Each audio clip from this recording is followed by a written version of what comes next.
Hello, ladies and gentlemen. Today we're back in War Thunder and we're going to be looking at modifications for ground forces, what to go for first, and basically what to move towards while you're researching a vehicle. Something to give you at least a chance in the battlefield, especially in realistic battles. So let's have a look at modifications first of all. As you can see, I've uninstalled them all just so I can go through them one by one. Unfortunately, I can't do that for the shells.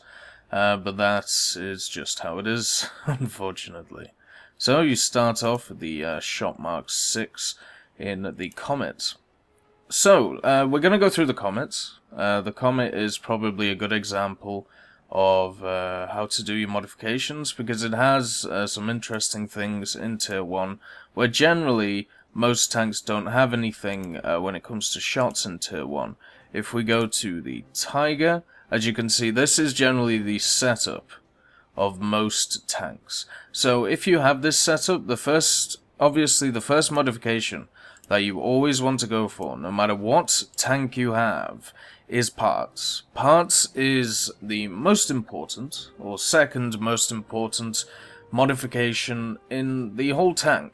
It generally will start you off trying to get you to get tracks. Screw that, change it straight away to install parts. The reason for that is so you can repair your tank. If you don't have parts, the only part of your tank that you can repair are tracks, and if you want to repair your vehicle, you have to get to a point that you've captured, and then you can repair it. This is for arcade and realistic and simulator. So let's say you're in the heat of a battle, let's say you get shot in the front of your Comet, your barrel gets taken out, your gun breech gets taken out, and your loader's taken some unfortunate damage.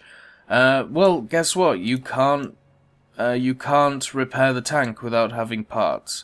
This is why before moving into realistic battles and simulator battles, I recommend people get some modifications before they go into them, because otherwise it's just unfair.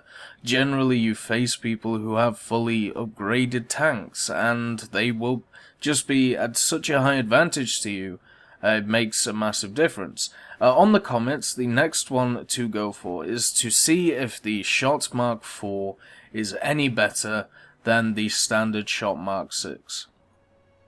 So the things that you're looking for, first of all, muzzle velocity 754, 754. That makes it easier to be a bit more accurate. Then we have to look at penetration, so up to 142 on this and 146.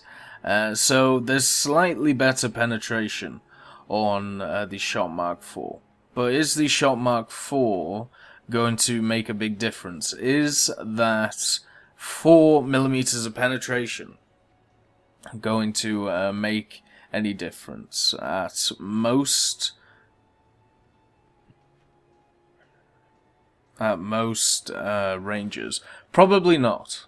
So instead of going for that, the only reason to go for that is to unlock the Shot Mark 8 and then unlock the Sabo.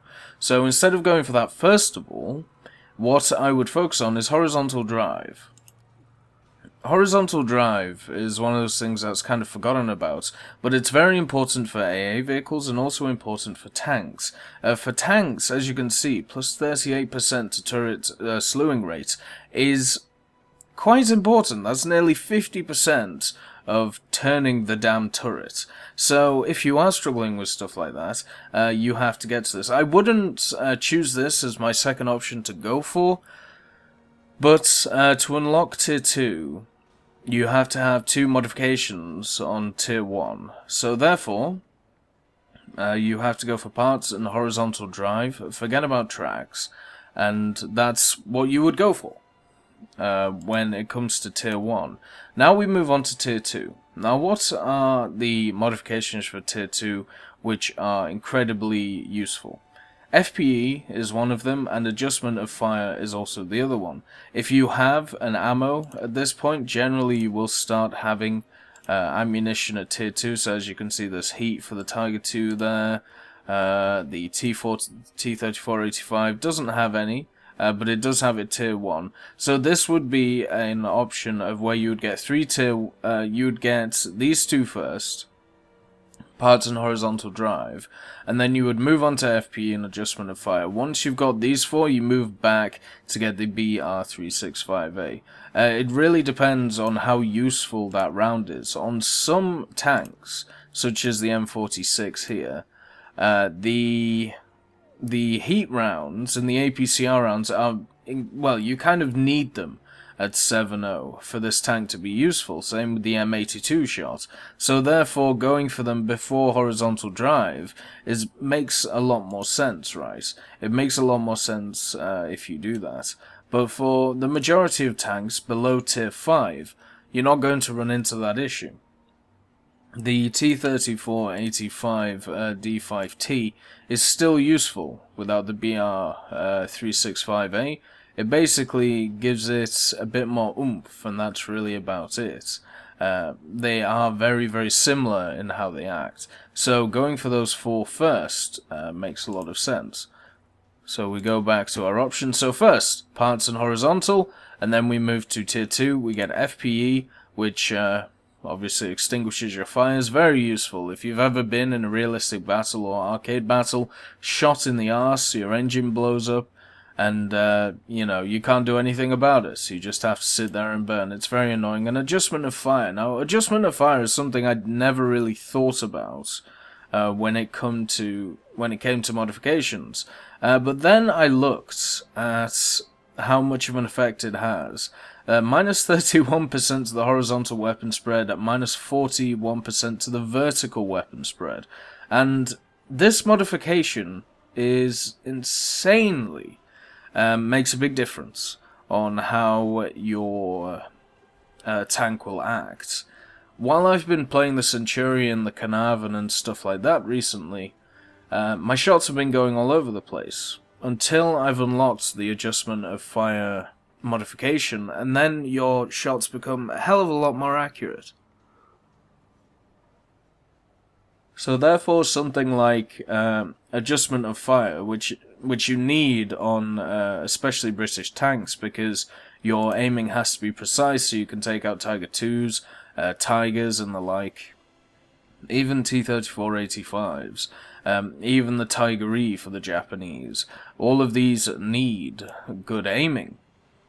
So therefore, adjustment of fire is very useful. Generally useful on most things. If you don't mind adjustment of fire, let's say that you take engagements which are very close to you, or maybe you're in a tank destroyer which has overpen, so you don't really have to worry where you shoot anything. The best thing to go for would be a brake system, which means that it will take you less time to stop your vehicle and be able to aim the gun, because obviously aiming it on the move is pretty hard.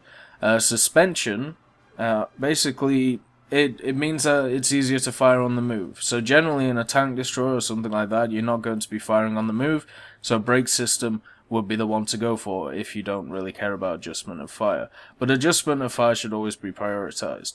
At this point, maybe you go for the shells, because at tier 3, you get Sabo for the Comets. Now, Sabo for the Comets is very useful, as you can see. It has a lot more pen than the standard shells, over 50mm of pen. It does come at a cost of 200 lions a shot, but definitely worth it. So maybe at this point you go for these two and then hit the Sabo, depending on how confident you feel in your ability to use the shot. But Sabo is obviously very good, and then we have to have a look at other modifications you would get here. So, crew replenishment is something that I've grown into. Crew replenishment is very useful in arcade. In realistic, not so much. So if you are mainly a realistic player, what I would focus on is filters, because filters increase your engine power, as you can see, by 48.9 HP, and they make you accelerate faster. At the same point, elevation mechanism, I mean, it's useful, but your crew points, where is this? I believe this one will make much more of a... Yeah, it's this one. The targeting of the gunner will make a much larger difference than the elevation mechanism. So what I would go for is the Sabo and the filters. If we look at somebody else's tier 3, so we look at the T-34-85s, all we have is the elevation mechanism and the filters and the crew replenishment. So I would focus on elevation mechanism and filters, but it really depends on what mode you're playing, if you want to go for crew replenishment or not. If you're playing arcade, you definitely want to go for it. If you're playing realistic, then probably the other two are better options for you. So once that is completed, if you're in a medium tank, you will get access to artillery support, and also these other two options over here, transmission and engine. If you're in a heavy tank, you won't get that option. As you can see, you'll generally get an ammo type though. Such as, if we go to the T-32 as well, this guy only has transmission and engine, showing his last modifications, whereas for the Tiger II, you have transmission, engine, and APCR. So on the Tiger II and the T-32, what you want to go for is engine and transmission. These two make such a massive difference to your mobility. In a medium tank, in a heavy tank, in basically any tank, that they are two things that you must focus on. But in a medium tank, is artillery support more worth it than engine and transmission? This is the question we have to ask ourselves. Because generally, for me personally, I think that artillery support is more useful than engine and transmission. But there is a debate there. If you look at the transmission, if you look at the engine, you're gaining about 150 horsepower. You're gaining a ton of acceleration. So therefore, you know, you're faster and everything like that. But artillery support does bring down a bunch of, you know, 200mm plus shells on an enemy position, which you can use to push them back or to try and take them out.